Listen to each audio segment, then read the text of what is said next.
There was a hard point when I was about 15, still very young. I'd been given this opportunity to skip professionally. I was going to leave home and my brothers for the first time. I was following my dream to succeed and become recognized as a professional skipper. But to leave them behind in that hell of a life that we were living was the hardest decision I ever made. Life is visceral rather than intellectual.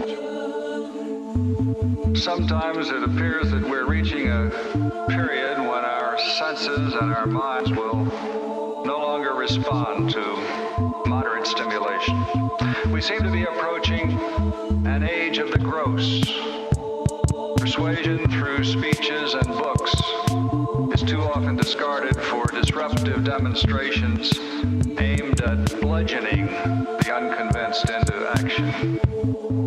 The young, and by this I don't mean by any stretch of the imagination all the young, but I'm talking about those who claim to speak for the young. At the zenith of physical power and sensitivity, overwhelm themselves with drugs and artificial stimulants. Subtlety is lost, and fine distinctions based on acute reasoning are carelessly ignored in a headlong jump to a predetermined conclusion. Lived in a house with my brothers. My mom, she was a heroin addict because her boyfriend, she had cancer, he was dying, she couldn't cope. Started shooting junk up her veins, and it's nothing but death, remorse and used needles in our house when we were growing up. The street was the only place that accepted me, the only home I ever had, and that's where I and the other kids from the broken homes were skipping.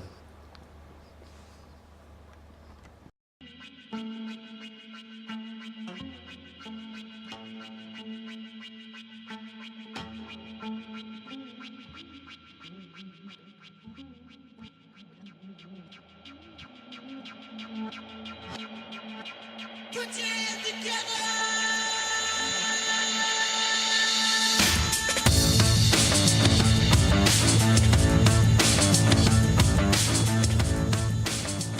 Yeah, well, we had it really hard, you know.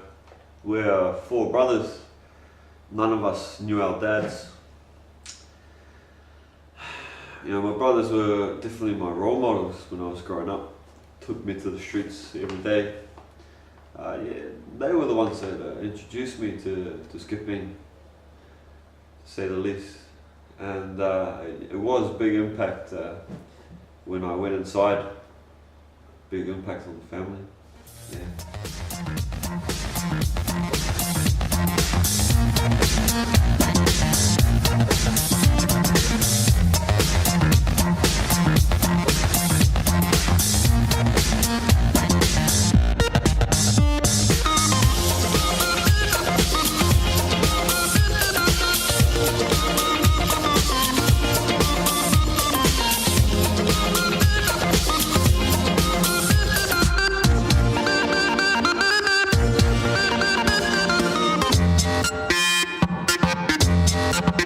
Put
Yeah, we had a hard time with the police because we were skipping at closed streets, and it was a never-ending story by being chased by the police every time. I lived with my grandmother because my other brothers were living at home. They were more close to mom and pa. I didn't enjoy the trouble that was at home, so I were living at her place because you know, the parking lot was closed and the skipping park was nearby, so I met a lot of kids that were skipping there.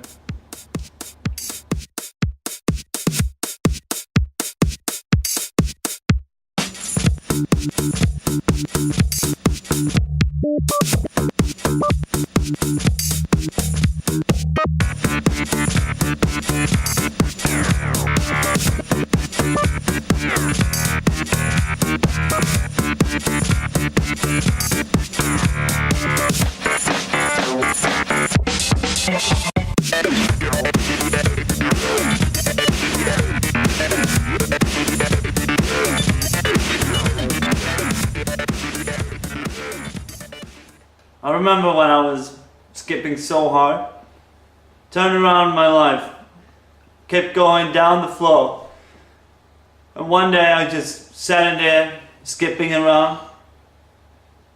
You know, it was pretty fucking sick back then. And, you know, I didn't know what to do. I was just in this skipping so much, so intense, that I had to do it. I couldn't actually accept that no one else was skipping than me.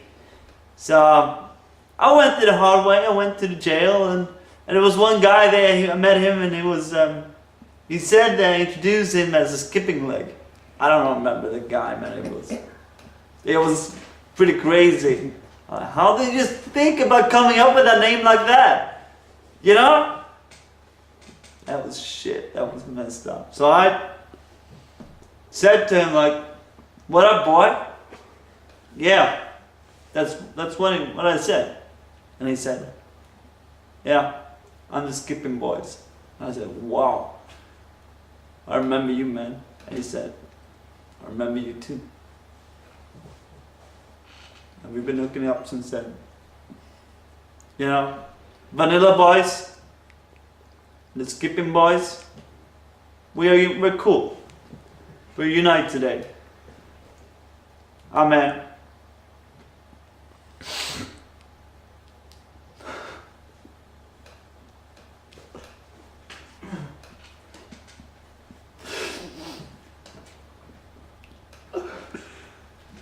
Stop fucking garbage!